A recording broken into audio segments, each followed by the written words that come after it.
घरकुल योजनेचा जरी कोणी फॉर्म भरला असेल तर त्यांच्यासाठी अतिशय महत्त्वाची एक खुशखबर आहे।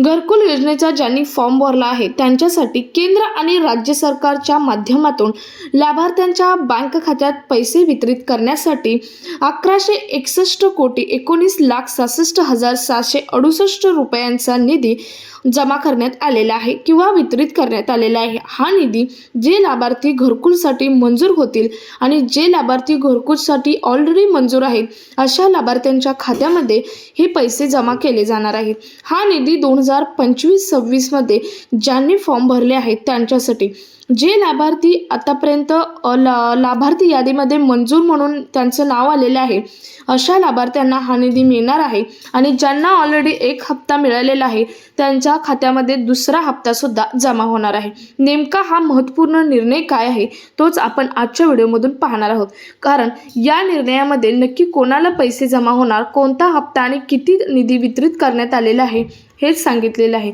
त्यामुळे व्हिडिओ स्किप न करता शेवटपर्यंत पाहायचा। चॅनलवर पहिल्यांदा आला असेल तर अशाच महत्त्वपूर्ण आणि गव्हर्नमेंटच्या नवीन अपडेटसाठी चॅनल सबस्क्राईब करा, त्याचबरोबर शेजारील बेल आयकॉन सुद्धा ऑन करून ठेवा, म्हणजे असेच महत्त्वपूर्ण अपडेट तुमच्यापर्यंत रेग्युलर पोहोचत राहतील।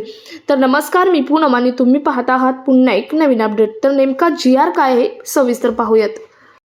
तर बघा, प्रधानमंत्री आवास योजना ग्रामीण सर्वसाधारण घटकांतर्गत सन 2025-26 या आर्थिक वर्षामध्ये केंद्र शासनाच्या हिश्श्याचा प्रशासकीय निधीसह रुपये 696,71,80,000 व राज्य हिस्सा हा 464,47,86,768 एवढा निधी वितरित करण्यात आलेला आहे। नेमकं काय सांगितलेलं आहे बघा, तर सर्वांसाठी घरे हे केंद्र शासनाचे धोरण असून राज्यात केंद्र पुरस्कृत प्रधानमंत्री आवास योजना ग्रामीण व प्रधानमंत्री जनजाती आदिवासी न्याय महाअभियान योजना राबवण्यात येत आहे। तसेच प्रधानमंत्री आवास योजना ग्रामीणच्या धर्तीवर विविध योजना प्रवर्गाकरता राज्य पुरस्कृत आवास योजना राबवण्यात येत आहेत। सदरील सर्व योजनांची अंमलबजावणी ग्रामविकास विभागांतर्गत स्थापित राज्य व्यवस्थापन कक्ष ग्रामीण गृहनिर्माण या कार्यालयामार्फत करण्यात येत आहे।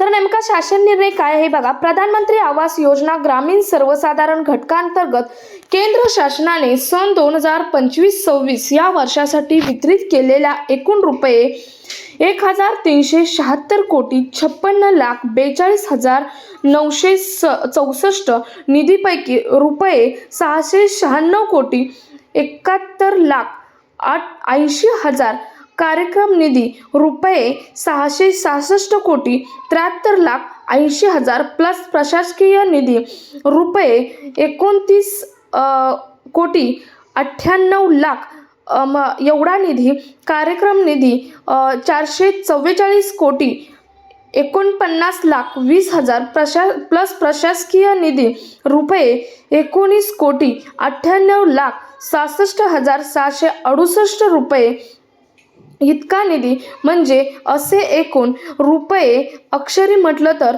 119,19,66,668 एवढा निधी खर्च करण्यास व अर्थसंकल्पीय वितरण प्रणालीद्वारे वितरित करण्यास शासनाने मान्यता दिलेली आहे। सदर योजनेअंतर्गत 2025-26 या आर्थिक वर्षामध्ये एकूण 1,19,61,19,66,668 इतका निधी अर्थसंकल्पीय वितरण प्रणालीद्वारे DBT संचालन राज्य व्यवस्थापन कक्ष ग्रामीण गृहनिर्माण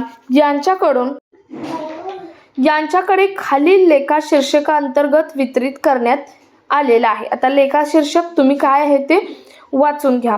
तर अशा पद्धतीने इतका निधी हा घरकुल योजनेचे म्हणजे PM आवास योजना ग्रामीण योजनेचे जे लाभार्थी आहेत किंवा इथून पुढे लाभार्थी या वर्षामध्ये 2026 मध्ये जे लाभार्थी ठरतील यासाठी एकूण निधी हा मी आत्ता सांगितला इतका वितरित केलेला आहे। आता जे 2025 मध्ये फॉर्म भरलेले लाभार्थी आहेत त्यांना पहिला हप्ता आलेला आहे आणि ज्यांना आला नसेल त्यांचा पहिला हप्ता, ज्यांना पहिला हप्ता आला आहे त्यांचा दुसरा हप्ता आणि जे नवीन लाभार्थी आहेत त्यांचा पहिला हप्ता यासाठी हा निधी मंजूर करण्यात आलेला आहे।